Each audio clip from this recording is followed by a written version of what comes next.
Efesios capítulo 4, versos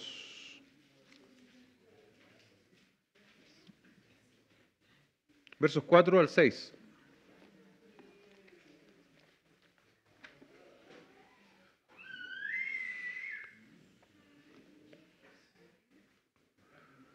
El nombre de esta predicación es la unidad que nace de la Trinidad.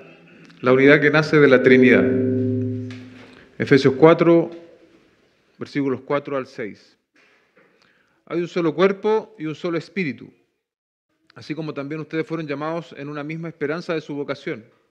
Un solo Señor, una sola fe, un solo bautismo.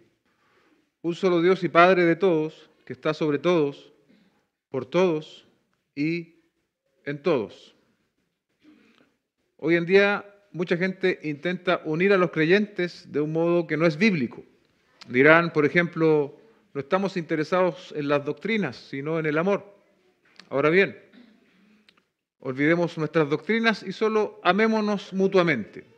Pero Pablo no discutió la unidad espiritual en los primeros 3 capítulos, sino que esperó hasta haber puesto el fundamento doctrinal, lo que nosotros hemos hecho anteriormente. Aunque no todos los creyentes están de acuerdo en algunos asuntos de doctrina cristiana de menor importancia, sí lo están en las verdades fundamentales de la fe. La unidad basada sobre cualquier otra cosa que no sea la verdad bíblica se sostiene sobre un fundamento muy vacilante. Pablo nombra aquí 7 realidades espirituales básicas que unen a todos los creyentes verdaderos. Eso nos comenta Warren Wiersbe. Recordarán ustedes lo que vimos la semana anterior, ¿no? Era un llamado a vivir vidas dignas, consistentes con el llamamiento recibido, y eso se iba a expresar en vidas humildes, mansas, en paciencia, en amor y en soporte, en amor los unos con los otros.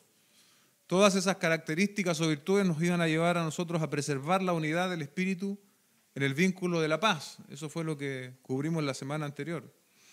En los versículos de hoy veremos que se sigue abordando el asunto de la unidad.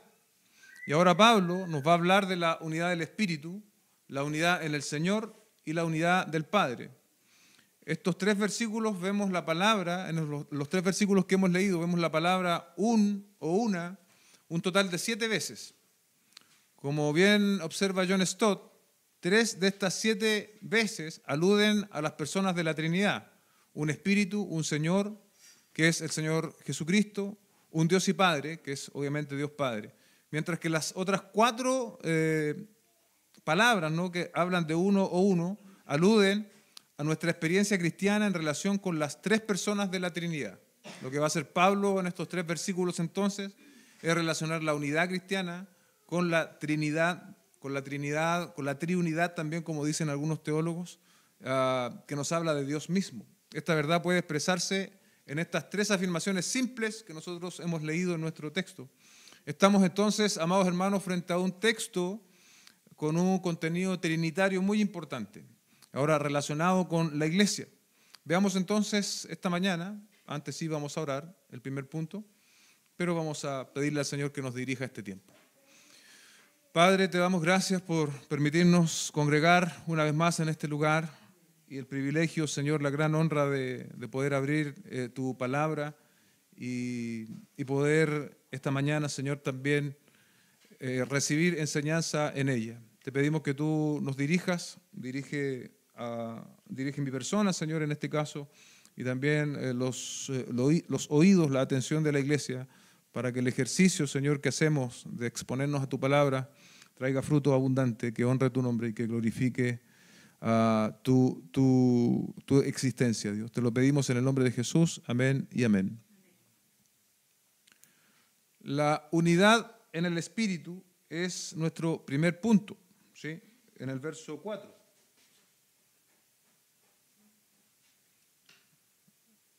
Donde leemos, hay un solo cuerpo y un solo espíritu. Así también ustedes fueron llamados a una misma esperanza de su vocación. Es claro, hermanos, que existe un solo cuerpo. ¿A qué se estará refiriendo el apóstol Pablo? La mayoría de nosotros lo sabemos, a la iglesia. A la iglesia. De hecho, la iglesia es el cuerpo de Cristo en tanto Cristo es cabeza de la iglesia. Eso enseña la Biblia de manera clara. Lo que nosotros hemos venido recogiendo acá en Efesios, ¿no?, es la nueva realidad de la iglesia en cuanto que ya no está conformada exclusivamente por judíos, sino que también han sido llamados los gentiles. Es decir, nosotros hemos sido llamados a ser parte del cuerpo de Cristo. Y eso lo veíamos en Efesios capítulo 2, verso 18, donde dice, porque por medio de Cristo los unos y los otros tenemos nuestra entrada al Padre en un mismo espíritu. ¿Se da cuenta que hay un cuerpo y un espíritu? En Cristo han sido reconciliados tanto los unos como los otros, entre ellos, y más importante aún, reconciliados con Dios en el espíritu. Por lo tanto, la unidad del espíritu en el cuerpo de Cristo no sabe de ningún tipo de barreras que los hombres somos expertos en levantar. ¿Sí? Todos cumplimos a cabalidad el requisito para ser parte del cuerpo de Cristo. Estábamos lejos, muy lejos de Dios, muertos en nuestros delitos y pecados, dice el mismo texto en Efesios. Todos cumplimos con el requisito básico de membresía para el cuerpo de Cristo. Éramos pecadores. Hace falta reconocer tu condición de esclavitud del pecado, apelar a la obra del Señor Jesucristo, venir en fe y arrepentimiento genuino, entonces serás contado como parte del cuerpo de Cristo. Qué glorioso. Qué glorioso es que el Señor llame a todo tipo de personas, sin importar tu estatus social, sin importar tu profesión, sin importar si eres rico o pobre, sin importar de qué comuna eres o qué país, recibimos en el Señor la oportunidad de ser parte de su cuerpo a través de la obra de Cristo. Y aquí nosotros, hermanos, tenemos que cuidarnos de levantar esas barreras, de cultivar ideas ajenas a la unidad del Espíritu. Recuerden que somos llamados a preservar la unidad, lo último que leíamos la semana anterior. Debemos identificar entonces nosotros pensamientos en nosotros, pensamientos divisivos, y arrepentirnos de ellos, porque vamos a estar navegando en contra de lo que Dios ha diseñado para nosotros como iglesia. Dice John Stott, hay un cuerpo porque solo hay un espíritu. Hay una unión allí en esos dos términos. Hay un cuerpo porque solo hay un espíritu. El cuerpo único es la iglesia, el cuerpo de Cristo, que reúne a creyentes judíos y gentiles, y su unidad o cohesión se debe al único Espíritu Santo que mora en ella y la anima. ¿Se da cuenta? Estamos juntos gracias al Espíritu Santo. Él es quien nos cohesiona. Él, si nosotros fuésemos ladrillos, el Espíritu Santo es el cemento que nos mantiene unidos siempre. Respecto del cuerpo, tenemos también otros pasajes que nos hablan. Ejemplo, 1 Corintios 12, 12 al 13, dice, porque así como el cuerpo es uno y tiene muchos miembros, pero todos los miembros del cuerpo, aunque son muchos, constituyen un solo cuerpo, así también Cristo. Encontramos aquí en nuestro versículo 12 la misma idea, porque así como el cuerpo es uno, ¿sí? El cuerpo es uno, pero tiene muchos miembros. Pero de nuevo, al final del verso 12, constituyen un solo cuerpo, así también Cristo. El verso 13 dice, pues por un mismo espíritu, ¿se da cuenta? La unión que hace Pablo, tanto en Efesios como en Corintios, por un mismo espíritu. Todos fuimos bautizados en un solo cuerpo. Aquí no está hablándonos del bautismo en agua, está hablándonos del bautismo en un sentido de la palabra en su origen, que tiene que ver sumergidos. Todos fuimos sumergidos en su cuerpo, en un solo cuerpo por su espíritu. Ya sean judíos o griegos, ya sean esclavos o libres. A todos, escuche bien, se nos dio a beber del mismo espíritu. Este es el texto, como hemos enseñado en otras oportunidades, que habla del bautismo del espíritu. Es el único texto que habla del bautismo del espíritu y no tiene que ver con una segunda experiencia de llenura o de ser, de una segunda experiencia del Espíritu Santo con nosotros. Tiene que ver esencialmente, hermanos, con cuando tú creíste. Cuando tú creíste, fuiste bautizado en el Espíritu. Fuiste sumergido, como dice Pablo, en un solo cuerpo. Desde el momento en que creímos, nosotros fuimos parte del cuerpo de Cristo. Después eso se va a venir a ser evidente en que somos parte de alguna iglesia local en particular. Pero desde el momento en que nosotros creímos, desde ese momento fuimos contados como parte del cuerpo de Cristo. El verso, bueno, ya lo decía lo del verso 13. El que seamos un solo cuerpo implica una unidad orgánica de la iglesia. ¿Sí? Porque la iglesia es un organismo vivo. Tiene muchos miembros. Hay diversidad de dones, hay diversidad de ministerios, pero nunca podemos pensar en términos de diversidad de cuerpos o diversidad de iglesias, en un sentido general de la palabra. dice un comentarista.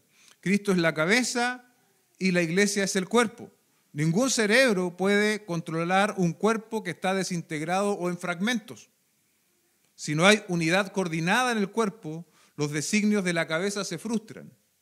Hay enfermedades de ese tipo, en las cuales las personas no pueden controlar su cuerpo. La unidad de la iglesia es esencial para la obra de Cristo. Eso no quiere decir una unidad mecánica de administración o de organización humana, sino que tiene que ser la unidad basada en un común amor a Cristo y de los miembros entre sí, dice William Barclay. Eso es lo que nosotros debemos hacer como iglesia.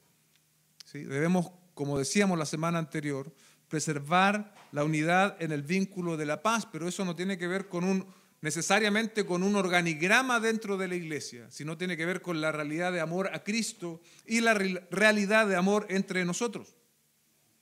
Romanos capítulo 12, verso 5 dice así: nosotros, que somos muchos, somos un cuerpo en Cristo, individualmente miembros los unos de los otros. No hay un cuerpo gentil, judío, masculino, femenino, esclavo o libre. Solo existe el cuerpo de Cristo. Y la unidad de ese cuerpo está en el corazón de la enseñanza de Efesios, dice John MacArthur. Eso con respecto a un cuerpo, ¿se dan cuenta? Podríamos decir muchas otras cosas, pero queremos hoy día hacer el vínculo, ¿no?, entre lo que Pablo está diciendo, cómo él está relacionando estos aspectos de la vida cristiana. Dice un solo espíritu. ¿A qué espíritu se estará refiriendo? Al Espíritu Santo de Dios, la tercera persona de la Trinidad, que como dijimos antes es el artífice, bien digo, el que genera la unidad de la cual hablábamos ya anteriormente. Además, como leímos recién, en Él somos bautizados, sumergidos en el cuerpo de Cristo. Tenemos entrada al Padre por un mismo espíritu. La palabra griega de espíritu, bastante fácil de recordar, es pneuma, que quiere decir espíritu o aliento. El espíritu es el aliento del cuerpo, que somos nosotros la iglesia. Es decir, el espíritu le da vida a la iglesia. A todos los creyentes se nos dio a beber, lo que leíamos recién, del mismo espíritu. Dice Barclay otra vez: a menos que haya aliento en el cuerpo estará muerto. Y el aliento vitalizador del cuerpo de la iglesia es el Espíritu de Cristo. No puede haber iglesia sin el Espíritu. Hay un objetivo común en vista de la realidad del cuerpo y del Espíritu, o en otras palabras, somos parte de este cuerpo y tenemos al Espíritu. ¿Qué se espera de nosotros entonces? Aquí vamos a la segunda parte del versículo 4.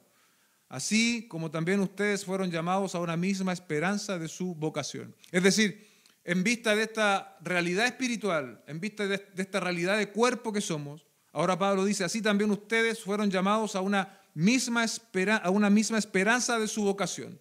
Todos los creyentes podemos tener algo en común, ¿sí? Podemos tener algo en común, y eso es lo que Pablo está diciendo. La pregunta lógica es, bueno, ¿cuál es esa esperanza de la vocación del creyente? Y ahí la respuesta no es tan sencilla. Los distintos autores que consulté, algunos dicen una cosa, otros dicen otra cosa, pero yo quiero ser súper directo y interpretarlo a la luz del mismo texto. Cuando nosotros seguimos lo que Pablo está diciendo en el capítulo 4, un poco más adelante vamos a encontrar la respuesta de cuál es la vocación. ¿Cuál es la vocación? ¿Cuál es la esperanza común para todos los creyentes de la época de los Efesios y también de la época nuestra? ¿Cuál es el objetivo común que tenemos? Recuerde que estamos hablando de la unidad. Ese es el gran tema que estamos hablando en la semana pasada, hoy y probablemente en las semanas que vienen. Y aquí está el verso, ¿no? En Efesios 4:13. Yo creo que esta es la vocación común que tienen los creyentes. Dice, hasta que todos lleguemos a la unidad de la fe y del pleno conocimiento del Hijo de Dios, a la condición de un hombre maduro, a la medida de la estatura de la plenitud de Cristo. Esa es la vocación que nos reúne. Todos los creyentes, sin distinción alguna, debemos tener una misma esperanza. Somos parte de un cuerpo, se nos ha dado un espíritu. ¿Sabe para qué? Para parecernos a Cristo, para ser como Cristo. Romanos 8:29 dice, porque a los que de antemano conoció también los predestinó, escuche bien, a ser hechos conforme a la imagen de su Hijo, para que Él sea el primogénito de muchos hermanos. Yo puedo tener un ministerio particular, usted puede tener otro, pero ninguno se escapa jamás del objetivo de que juntos como cuerpo tenemos que parecernos a Cristo. Dice John MacArthur, los creyentes también son unificados en una esperanza de su vocación. Nuestro llamamiento a la salvación es un llamado a la perfección y gloria a la semejanza de Cristo. En Cristo tenemos diferentes dones, diferentes ministerios, diferentes lugares de servicio, pero solo una misma vocación, aquel llamado a ser santo y sin manchas delante de Él, Efesios 1:4, al ser hechos conforme a la imagen de su Hijo, Romanos 8:29, como leíamos recién, lo cual ocurrirá de manera perfecta cuando Cristo sea glorificado. Es decir, hay dos aspectos en este objetivo. Hay un aspecto terrenal. ¿Cuál es ese aspecto terrenal? Es lo que hoy nosotros tenemos que hacer. Buscar parecernos a Cristo mediante los medios de gracia que tenemos a disposición. Y sabemos también que seremos como Él es cuando Él sea revelado, cuando Él venga por segunda vez por su iglesia. Ahí vamos a ser como Él es de manera perfecta. El pecado será quitado de nosotros. Vamos a ser como Cristo. Entonces podríamos decir, una doble dimensión lo que Pablo está diciendo aquí. Ahí debemos nosotros preguntarnos, hermanos, con toda honestidad, ¿cuál es nuestro mayor deseo como cristianos hoy? ¿Cuál es tu mayor deseo como cristiano hoy, como hijo del Señor? ¿Cuál es nuestro mayor anhelo como parte de una iglesia local? Ahí está de manera personal el desafío para ti y también de manera más corporativa para todos los que estamos acá como parte de esta iglesia. ¿Qué es lo que nosotros estamos anhelando? ¿Queremos ser como Cristo? Y como iglesia local podríamos nombrar muchas cosas, ¿no? Podríamos decir, bueno, nos gustaría tener un lugar, nos gustaría tener mejores sillas, programas más específicos de enseñanza, en fin, nada de eso está mal. Pero lo primero que deberíamos pensar bíblicamente como una esperanza de nuestra vocación es que nos parezcamos más a Cristo. Que nos parezcamos más a Cristo. Es mejor crecer gradualmente en semejanza a Cristo sin infraestructura ni comodidades que tener todas las comodidades e infraestructura sin tener la intención activa de parecernos a Cristo. ¿Amén? ¿Entendió eso? Es mejor crecer gradualmente, aunque usted sea lento, no importa, pero está lentamente creciendo a la imagen de Cristo, gloria al Señor por eso. Es mejor ese crecimiento lento, sin infraestructura, sin comodidades, que tener todas las comodidades, toda la infraestructura posible, todos los programas, sin tener la intención activa de parecernos a Cristo. El segundo punto nos habla de la unidad en el Señor, esto es en el verso 5. Dice, un solo Señor, una sola fe, un solo bautismo. Evidentemente este Señor es el Señor Jesucristo, en quien nosotros hemos sido salvados. Dice, por ejemplo, Hechos, capítulo 4, versos 11 al 12, 11 y 12. Este Jesús es la piedra desechada por ustedes los constructores, pero ha venido a ser la piedra angular. En ningún otro hay salvación, porque no hay otro nombre bajo el cielo dado a los hombres en el cual podamos ser salvos. Solo en Cristo hay salvación. Él es el Señor al cual está aludiendo el apóstol Pablo. Esta es la primera forma de credo de la iglesia, breve y concisa, del primer siglo. Jesucristo es el Señor. Ese fue el primer credo. Jesucristo es el Señor. El que lo confiesa como Señor, dice Romanos 10:9, es salvo. Que si confiesas con tu boca a Jesús por Señor y crees en tu corazón que Dios lo resucitó de entre los muertos, serás salvo. La iglesia está conformada entonces por todos aquellos que confiesan a Cristo como Señor. La palabra aquí, Señor, se usaba para identificar al amo, en contraposición al siervo o al esclavo. Y era la manera normal en el contexto original de referirse al emperador. El emperador era el Señor. Ahora, la realidad cristiana de la época cambió por completo porque ellos se negaban a identificar al emperador como Señor. Ellos decían, no, Jesucristo es el Señor. Los cristianos están unidos porque somos propiedad y estamos al servicio de un dueño y de un rey. Su nombre es Jesucristo. Nosotros hoy, amados hermanos, nos vemos como propiedad del Señor. ¿Consultamos nuestras decisiones importantes y trascendentes con el Señor? ¿O tomamos la decisión y luego pedimos que el Señor nos avale? Cuando proclamamos a Cristo como Señor, esto no es apenas una confesión expresada verbalmente, es decir, no son solo palabras, sino que constituye un compromiso total de sujeción a la autoridad de Cristo, para vivir en obediencia a su palabra y en el poder del Espíritu Santo. ¿Qué implica esto? Que somos discípulos, que guardamos sus mandamientos, que renunciamos a todo lo que poseemos y nos convertimos en su propiedad con todo lo que somos y tenemos. Es decir, viviremos y moriremos para Él, como dice Romanos capítulo 14, versos 7 al 8, porque ninguno de nosotros vive para sí mismo, ni ninguno muere para sí mismo. Pues si vivimos, para el Señor vivimos, y si morimos, para el Señor morimos. Por tanto, ya sea que vivamos o muramos, del Señor somos. Hacia allá tenemos que apuntar todos nosotros.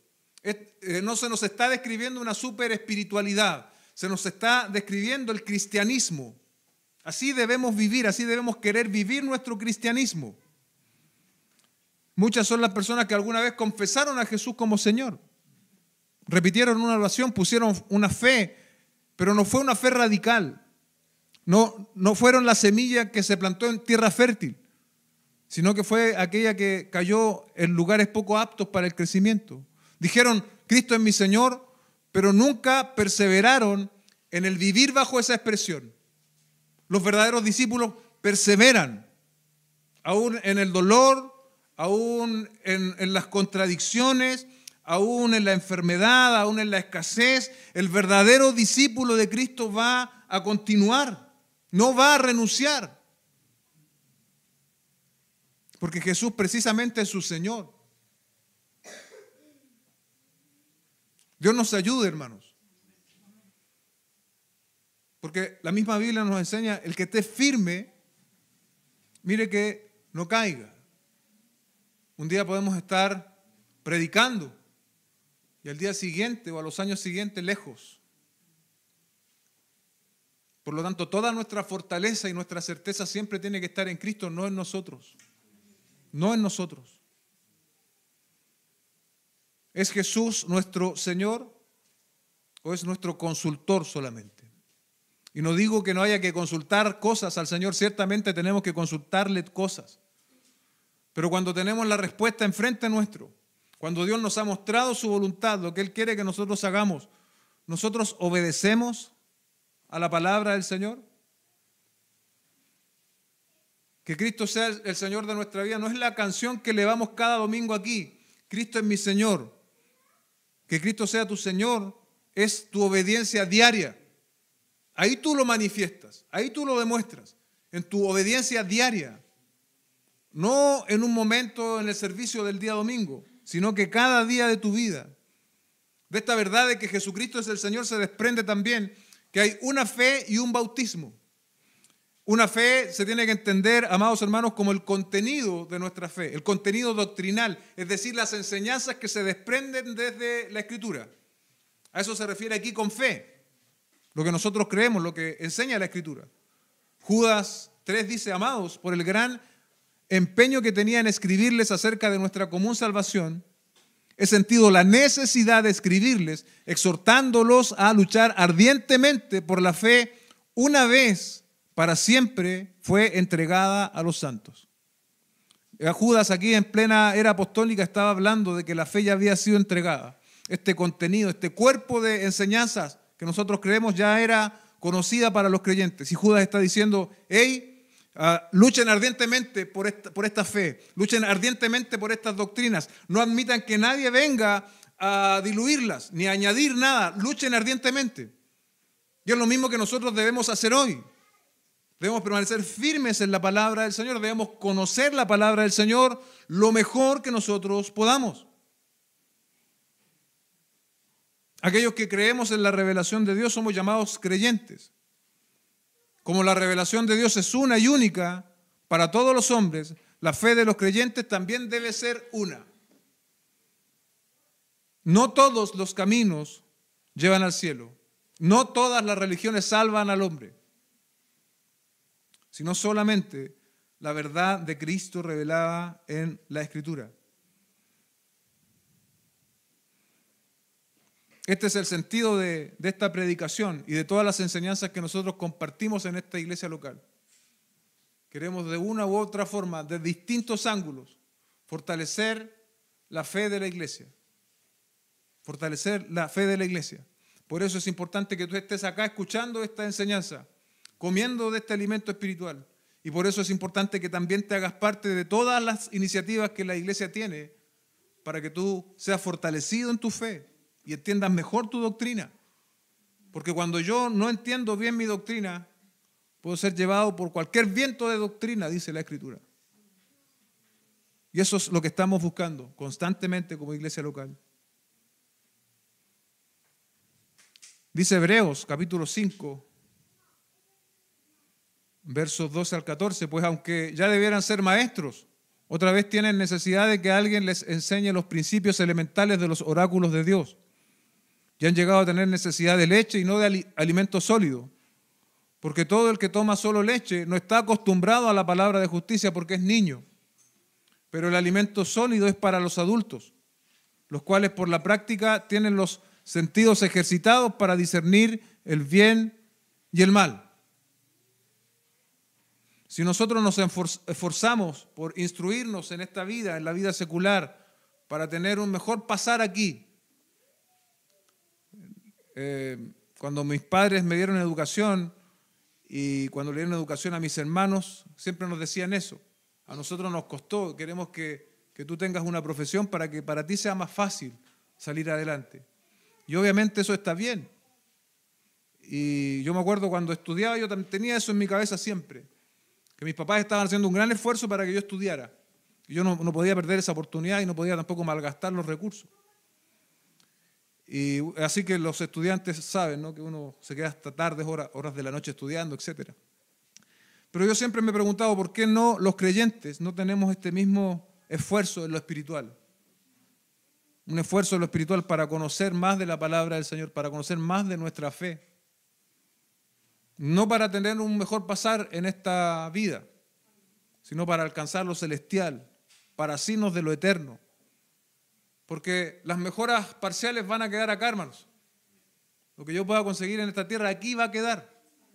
Como alguien dijo alguna vez, usted nunca vio una carroza con un carro de arrastre atrás, con todas las cosas que el difunto se ganó en la tierra, nunca. Sin embargo, lo que nosotros aprendemos en la palabra del Señor tiene fundamento para esta vida y para la próxima. Así que esforcémonos. Usted dice, a lo mejor no, yo no entiendo mucho. No importa que no entiendas mucho, no te justifiques en ello. Dios no te va a juzgar por lo que Él no te ha dado. Dios te va a pedir por lo que Él te ha dado. Dios conoce lo que tú alcanzas a entender y lo que no. Pero lo que Dios no quiere es que nosotros estemos estáticos y excusándonos en nuestra insuficiencia, sino que seamos intencionales en aprender más de la palabra del Señor. Dice el texto también un solo bautismo.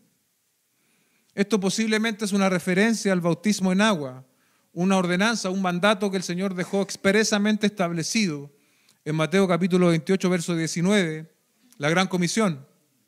Vayan pues y hagan discípulos de todas las naciones, bautizándolos en el nombre del Padre y del Hijo y del Espíritu Santo. Lo cierto es que en la iglesia primitiva llegaban hombres y mujeres de contextos paganos a la fe cristiana. Entonces el bautismo se transformaba en una confesión pública de su fe.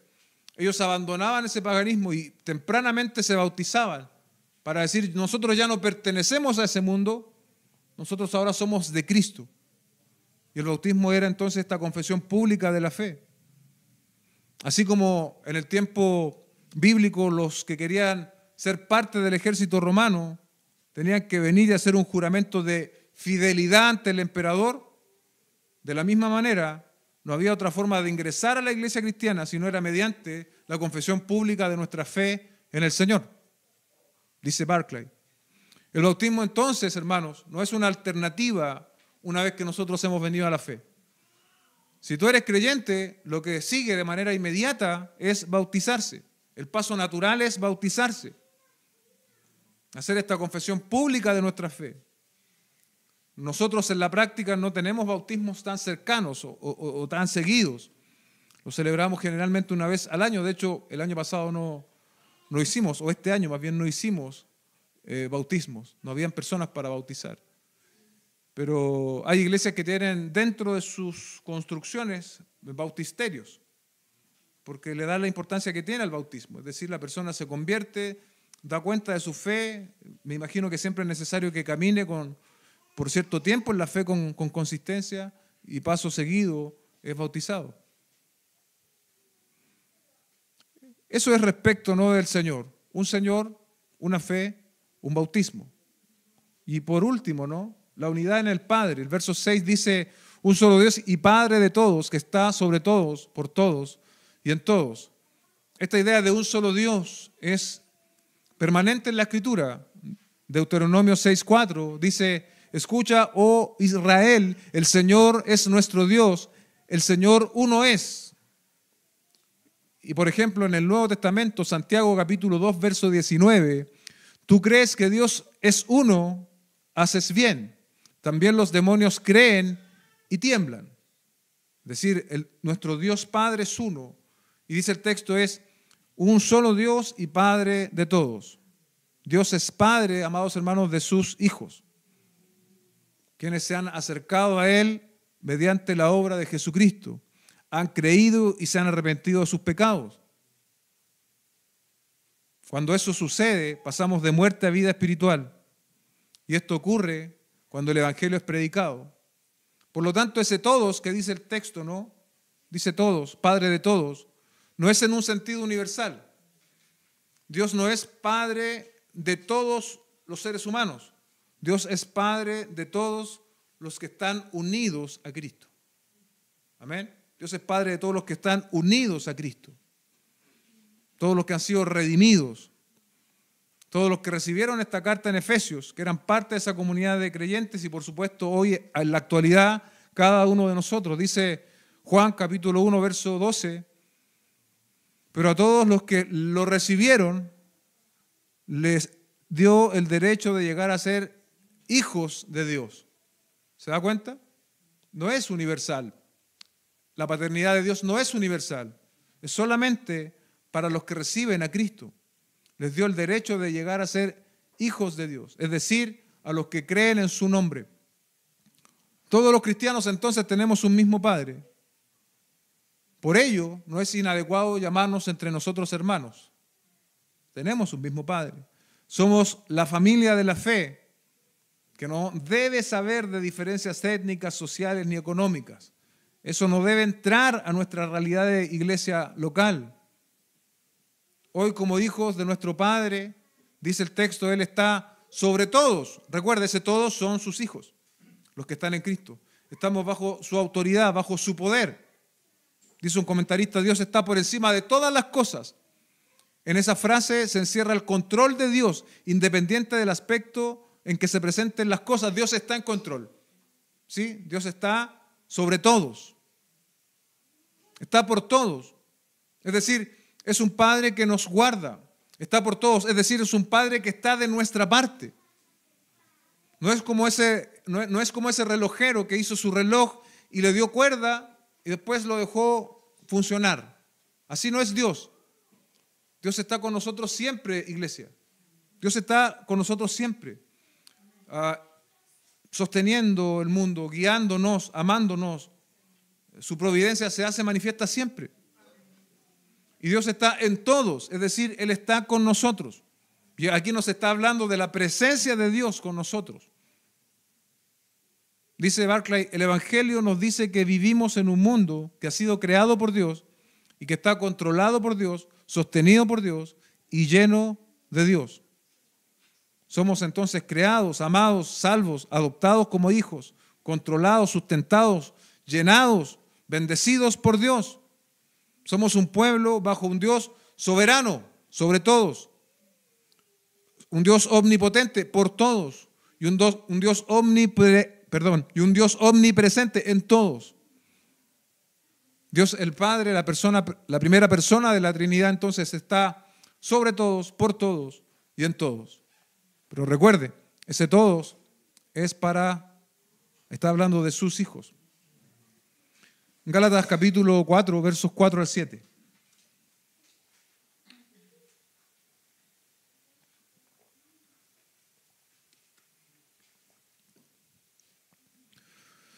Pero cuando vino la plenitud del tiempo, Dios envió a su Hijo, nacido de mujer, nacido bajo la ley, a fin de que redimiera a los que estaban bajo la ley para que recibiéramos la adopción de hijos.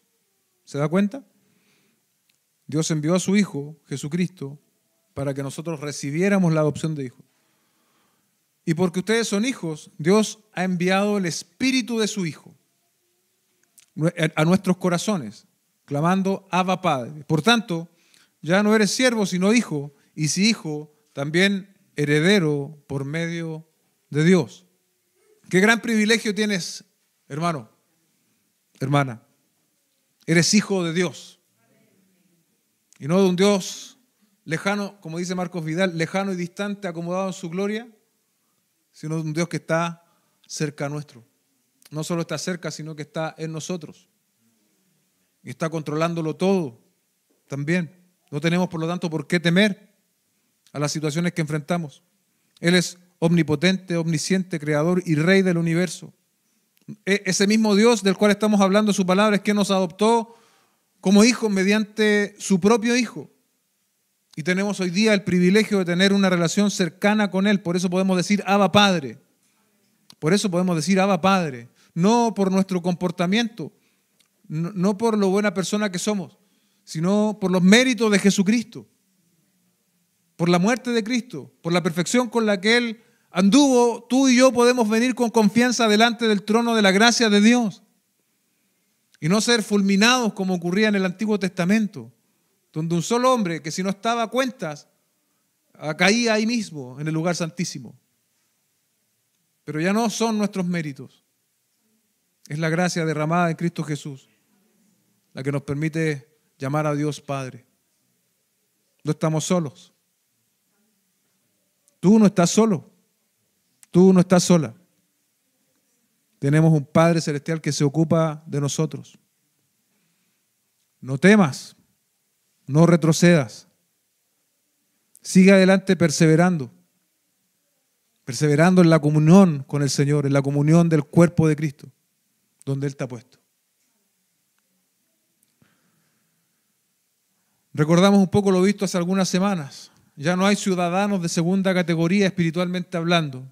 Tanto judíos como gentiles, estando en Cristo, son miembros de la familia de Dios. Yo me acordaba del banco. ¿Usted ha ido al banco?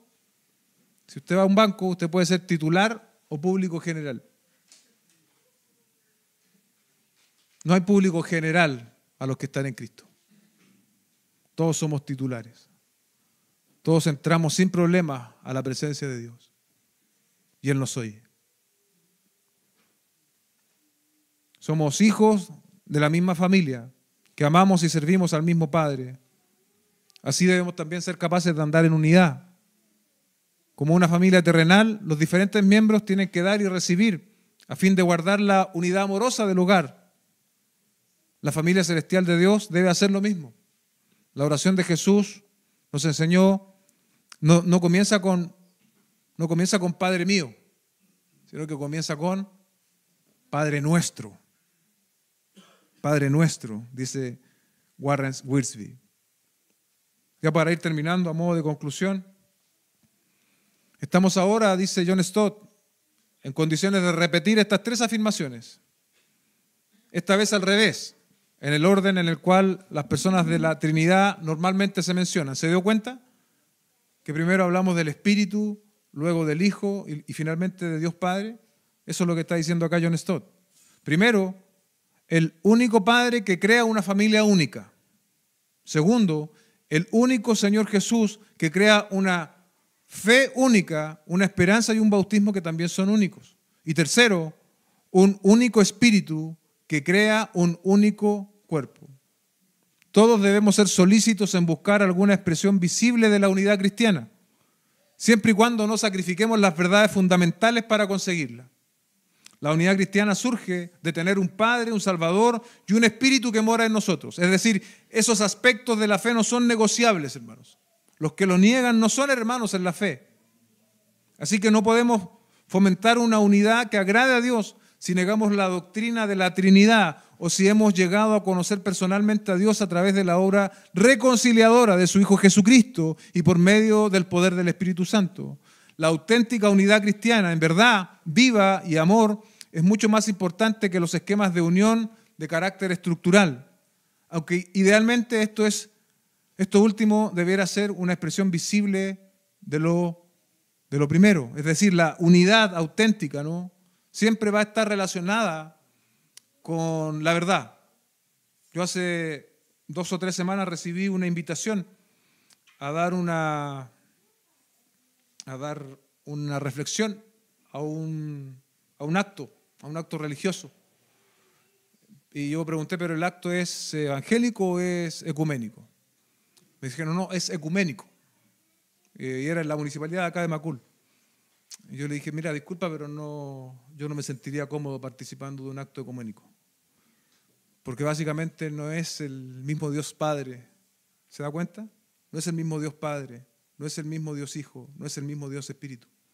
Entonces yo no podría estar dando un discurso supuestamente en un acto que es para Dios, pero con personas que no tienen esa misma convicción que yo.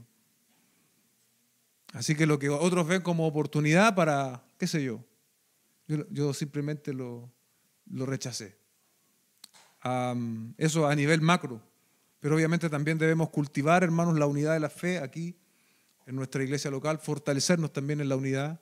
Y aquí vimos esta mañana estos 3 aspectos fundamentales, no negociables, ¿sí? Dios Padre, Dios Hijo, Dios Espíritu Santo, y cómo también eso nos lleva a otros aspectos de la vida de iglesia, a la unidad. Amén. Cierre sus ojos, vamos a orar al Señor. Padre, en el nombre de Jesús te damos gracias esta mañana por la oportunidad que tú nos das de estar en este lugar, Señor, oyendo tu palabra. Te pido, Señor, que si hubo fallas en mí, Señor, al poder ser más claro, al menos, Señor, lo esencial y lo fundamental de esta enseñanza quede en los corazones grabados, Señor. Y tengamos también la oportunidad el día miércoles de aclarar tal vez cosas que no fueron tan claramente expuestas, Señor. Te damos gracias y te bendecimos en el nombre de nuestro Señor Jesucristo. Amén y amén.